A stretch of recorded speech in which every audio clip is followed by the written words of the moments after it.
let's talk about the big favourites. Obviously, this means pot one in general. Obviously, a lot of interest over that one with all the top teams, along with the three hosts, of course, who are also in that pot. This is almost certainly where the winner will come from. Only 8 countries have won the World Cup since its creation. 6 of them are in pot one. Let's start with who I'd say are the bookies' favourites as things stand, Spain. And obviously, this will be Lamine Yamal's first World Cup. Yeah, and we are all excited to see Lamine Yamal at the World Cup. We all remember what happened during the last Euros, won by Spain, and the way he shined during the competition. We all remember his game in semi-final versus France when he scored that that great goal to get the equalizer, and even in the final. And I remember I was at the stadium in Köln for the round of 16 game versus Georgia, and that was the first time ever I saw him from my eyes. I was like, my God, his speed. I was impressed by his speed, and from that day on, I was like, oh my God, he's gonna be such a great player. And I followed UEFA Champions League campaign last year, and especially the game Inter versus Barcelona, for example, at the Giuseppe Meazza Stadium, and we were all impressed, and all the focus was on Lamine Yamal. Even press conferences from coaches, from players, how to stop him. That was the main question, how to stop him, and it's gonna be the case at the World Cup. So I'm excited to see him at the World Cup. Definitely a big chance that he could, after obviously getting the Euros with Spain last year, that he could get Spain their first World Cup since 2010. But obviously, there's a lot of talent in that Spanish team. Thando. Yeah, they definitely have a lot of depth, a lot of leadership. But again, leaning on Karim's statement, we all have eyes on Lamine. He's an excellent player. He's got a lot of maturity for his age as well in the way that he plays. And so he can usher a team without doing much or saying much. Well, he does a lot, but without saying much as well. So he leads by how he plays. And so I think that's basically the biggest standout. He's led well by the rest of the team, by the experienced players. And he becomes the talisman of the team through being led. And so I think those are quite of the good standout points that we should definitely be looking out for. Other teams to look out for? I'm saying Norway. Let's go to Norway. Oh, you're going Yes. straight. Okay, I'm you put going them up there straight with to the Norway. favourites. I put them in the dark horses, but Yeah, we can definitely look at them as dark horses. It's a very disciplined team. Erling Haaland, obviously the one everyone is going to be talking about, but you see how the club or the team is built around him and how they actually are disciplined to the point where they can understand each other's style of play and also hand it over to him to finish his work. You saw it in the qualifiers, 8 out of 8 wins, then match against Italy. Come on, guys, it goes without saying. And even looking how he's performing right now in the Premier League. So he's definitely a player to look out for. We also always have to take into consideration and knock on every kind of wood that no injuries come into factor. It'll be a very long season as well. Yeah, definitely. I mean, we're seeing it now with Hakimi before the African Cup of Nations during the Champions League. So I think this is one thing that every coach and every manager is sitting on the edge of their seats for, especially considering how much is expected of these players and the depth that they have to be bringing forward. You look at example again, Morocco. Hakimi must be fatigued out of his mind. Then that wasn't even an injury that he brought upon himself, and it's not like it was like a tearing of a muscle or something like that. So it's definitely something that we can look at, but we can go back to the favorites and then we'll talk about injuries later. Yeah, but just to close up on Hakimi, he was back on training ground yesterday for PSG, so every Moroccan hoped crossing their fingers, they crossed their fingers to be sure that he would be at the AFCON first in Morocco in December and January, and then obviously for the World Cup. And just a quick point about Norway, because Erling Haaland is the superstar, but he was there for maybe 3, 4, 5 years, and Norway couldn't get into even the Euros. They wasn't there at the Euros, but they have a strong team, and we shouldn't put aside other players such as Martin Odegaard from Chelsea as well. So they have many talented players at each line, and that allowed Norway to get that campaign for the FIFA World Cup qualifiers. Lots of favourites to talk about. Let's talk about Argentina. Obviously, they are the defending champions. They beat France in that crazy final that everyone will remember in 2022. The big question on everyone's mind, will Lionel Messi be there? He said that 2022 would be his last, but a lot of hints that he will be playing next year. And obviously, he does play his club football in the MLS. Yeah, he plays for Inter Miami, and he will play the MLS Cup. I think it's next weekend, I think, versus Thomas Muller's Vancouver Whitecaps. And it's funny because we thought that it's going to be his last World Cup, that he ended the game in 2022 by winning that finally winning that World Cup in Qatar. But since then, he went to Miami and is still playing. So I don't see him retiring like 6 months before the World Cup. Yeah, and he's still very impressive. He recently got a record in the MLS playoffs, the most goal contributions, yes, I believe exactly. it was. Even if some would argue that MLS intensity is like far from what we have in European competitions, but still to be there at his age, leading his team into another final and leading Argentina as well. That's why I don't see Messi retiring now. He will be at the World Cup, and because Donald Trump wants superstar, so he would be at the World Cup. He's definitely a big superstar. Maybe he can be more of a leadership role as well. Maybe not so much time on the pitch, but maybe a bit more time behind the scenes as well with those younger players for Argentina. We have to move on to France now. We are France 24, and they are third ranked in the world. And obviously, they've had such an astonishing record under Didier Deschamps. He said obviously this will be his last competition with Les Bleus. Les Bleus, who won the World Cup in 2018, were finalists in 2022. Can we see them going far in the World Cup this time around? Yes.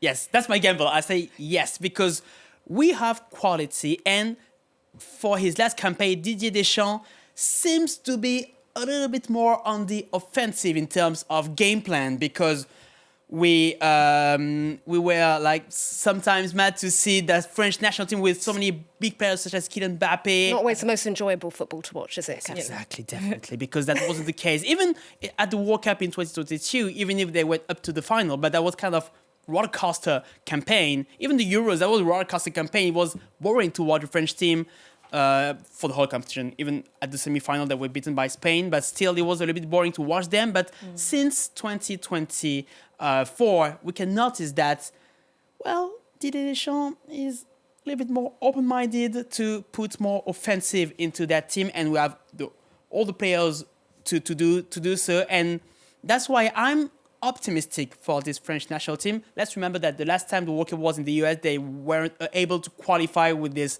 last-minute goal by Bulgaria in the very last moment of the 1994 FIFA World Cup qualifiers. So it's got to be a kind of revenge for Didier Deschamps, because he was a player at that time for the French national team. Yeah, a lot has changed since then, obviously, when they won their first World Cup in '98. And speaking of Deschamps, he's obviously in Washington for that draw. He said earlier there's no such thing as an ideal draw. Let's listen to Didier Deschamps, who's in Washington. The draw is always like that. There's no such a thing as an ideal draw either. We'll see. We'll take what we're given, and then we'll make sure we prepare as well as possible and start making the first decisions, even though we won't know the schedule. And more importantly, the venues where we'll be playing until tomorrow, because that can obviously have significant consequences. So that draw is going to start shortly, as Deschamps saying no such thing really as an ideal draw. Let's talk about Kylian Mbappé, because he's obviously one of the main man for France. 16 goals in 15 matches for Real Madrid. He really just seems to be on a Ballon d'Or campaign for this season, should we say, Thando? Potentially. The guy's in excellent form, especially considering how he entered Real Madrid. It was a little bit topsy-turvy, having some good games here, not some great games there. La Chute, everyone remembers that one.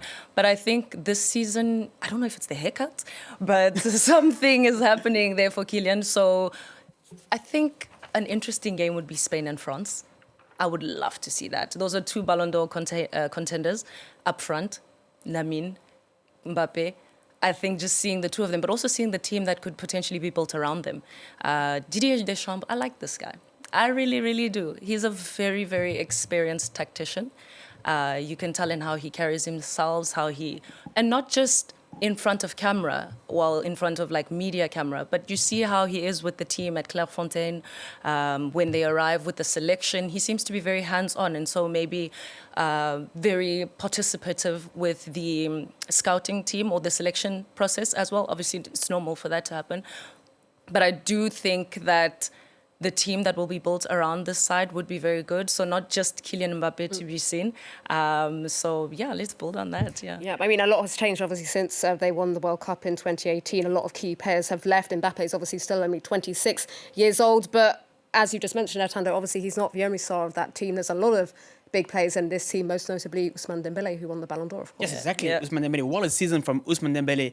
The main issue for Dembélé will be his health, because we see that since the beginning of the season, he played a few games because of injuries, and that's what you said earlier about like health of like players' wealth throughout this month leading to the World Cup. But yeah, Dembélé is impressive, because we couldn't imagine that Dembélé would win the Ballon d'Or one day. He wasn't the player to win that kind of trophy, which is based off some campaigning style, and Real Madrid knows how to do it, to campaign for one of their players. Yeah. But at the end, it was like logical to see Ousmane Dembélé winning that Ballon d'Or because of what we brought, especially during the UEFA Champions League winning campaign with PSG last season. And you have other players as well, even the goalkeeper, for example, Mike Maignan. That's interesting, because we talked a lot about Hugo Lloris. He was one of the best goalkeepers, but he wasn't so good on penalty kicks. But with Mike Maignan, with Magic Mike, we see that we can have someone who can stop penalty kicks and penalty shots, and it's good. It could be very important, especially in shootouts, for example. Penalties are more and more important now, aren't they, in World Cups? We often see them, as dreaded as they are, and I say that as an England fan. Talking of the Three Lions, they're the last four. They're the fourth top seed, shall we say, in this World Cup. They were the first European team to qualify with a perfect campaign. 1966, 2026 are the stars finally aligned after 60 years of hurt. Is football coming home, Selena? That's the main question. I don't want to answer. It's for you guys to answer. I'm not going there. Too much pain over the years. No, but the thing is that I'm wondering whether players think that they can win the World Cup, because Thomas Tuchel, since he came into office on the bench, what a great job he did. Like 8, I think it's 10 out of 10 for England in this campaign. Yeah. So that was perfect. And he brought some energy into the team, and he knows how to compose his team, his squad, with youngsters and with more experienced players such as Harry Kane, for example. So it's a good England team. I don't want to be too optimistic for England, because we know what can happen in the very last stage. I think they will go up to quarter or semi-finals. We'll see whether they could go up to the end of the competition. But I mean that they have all the ingredients. The only question mark will be about Jude Bellingham, and because I was in England when they played the last game against Albania, which didn't really count because they were already qualified for the World Cup. But still, there were many debates about Jude Bellingham, Real Madrid player, but his ability to get into Thomas Tuchel's side. And, well, he wanted to give a chance to Bellingham in terms of behavior.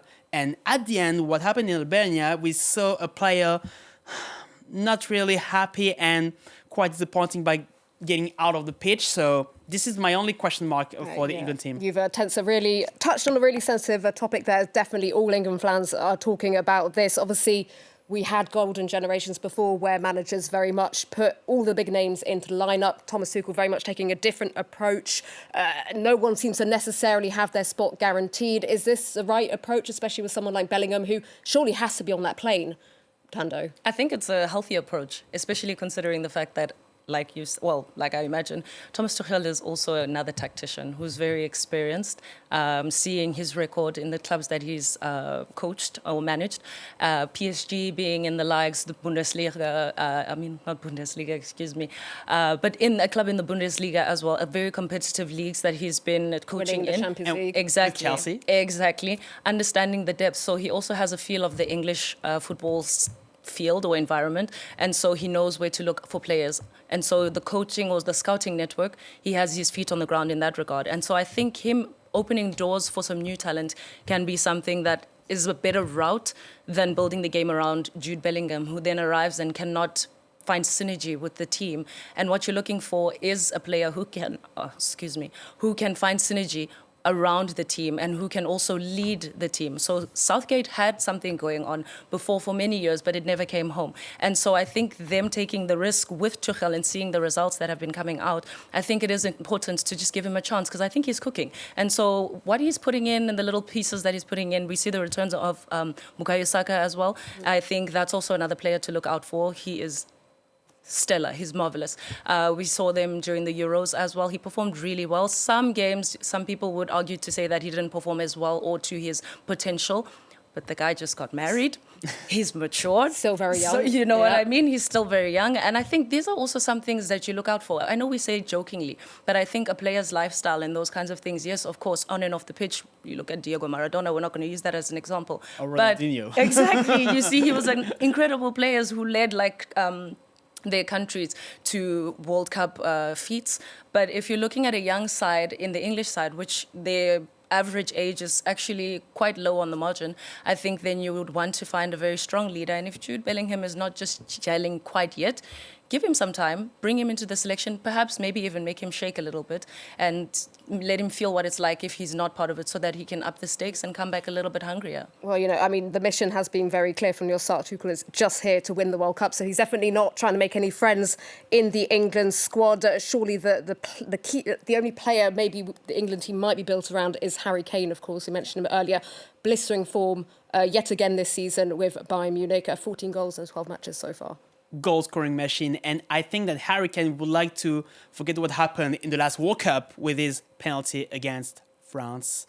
And we saw at that moment that he was about to potentially put England into the semi-final of the World Cup, and that shot well above the bar put an end to Southgate's team's dreams at that moment. So yeah, Harry Kane is still a goal-scoring machine for Bayern Munich. We see day in, day out, weekend in, weekend out, but we hope that this time it will bring that energy into the final stages of the competition, because usually he's strong against small teams and sometimes we don't really reach him in massive matchups.